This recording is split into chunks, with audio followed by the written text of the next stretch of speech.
সম্মানিত দর্শক এবং শ্রোতা, আপনাদেরকে একটা বিষয় অবগত করতে চাচ্ছি। বর্তমানে যে বিষয়টা ভাইরাল এবং খুব ট্রেন্ডিংয়ের মধ্যে আছে, যে সান্ডা বিষয়টা, এটা নিয়ে একটা মাসালা। আপনারা অনেকে মনে করতেছেন যে এটা সৌদি আরবের কফিলরা খাইতেছে এবং এটা খাওয়া জায়েজ বা হারাম কিনা এরকম। যাই হোক, এই ব্যাপারে একটা হাদিস শরীফের দিকে আমরা যদি লক্ষ্য করি, আল্লাহ রসুল সাল্লাল্লাহু আলাইহি ওয়াসাল্লামের কাছে যখন সান্ডার খাবার দেওয়া হলো, আল্লাহ রসুল সাল্লাল্লাহু আলাইহি ওয়াসাল্লাম সান্ডার খাবারটা হাত বাড়ানোর পরেও ফিরিয়ে দিলেন। আল্লাহ রসুলকে জিজ্ঞাসা করা হলো যে কেন আপনি তাকে ফিরিয়ে দিলেন? আল্লাহ রসুল বললেন যে এটাকে আমি অরুচিকর মনে করতেছি, এটা আমার কাছে রুচিবোধ মনে হচ্ছে না, এই জন্য আমি এটা খাইনি। কিন্তু আল্লাহ রসুলের ওই সাহাবি খালিদ বিন ওয়ালিদ এখানে উপস্থিত ছিলেন।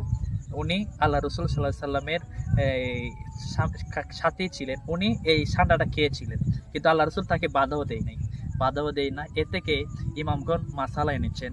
ইমাম আবু হানিফা রহমাতুল্লাহ আলাই, যিনি আমাদের হানাফি মাযহাবের ইমাম, উনি বলেছেন যে সান্ডা খাওয়া জায়েজ নাই।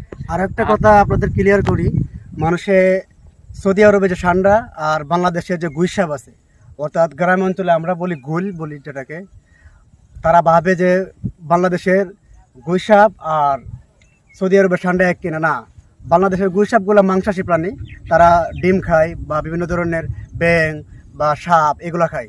আর সৌদি আরবের যে সান্ডা আছে তারা মূলত তৃণভোজী প্রাণী, তারা শুধু ঘাস লতা পাতা খেয়ে বাঁচে।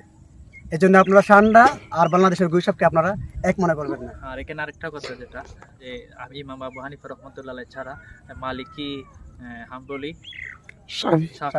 শাফি মাযহাব, এই মাযহাবদের মধ্যে ওনাদের মধ্যে মাযহাবের ইমামগণের মধ্যে সান্ডা খাওয়া জায়েজ আছে। এ থেকে অনেকে সান্ডা খেয়ে থাকেন, কিন্তু ইমাম আবু হানিফা রহমাতুল্লাহ আলাইহি এটাকে জায়েজ বলে নাই। সুতরাং এটা নিয়ে আমরা যেন বাড়াবাড়ি না করি।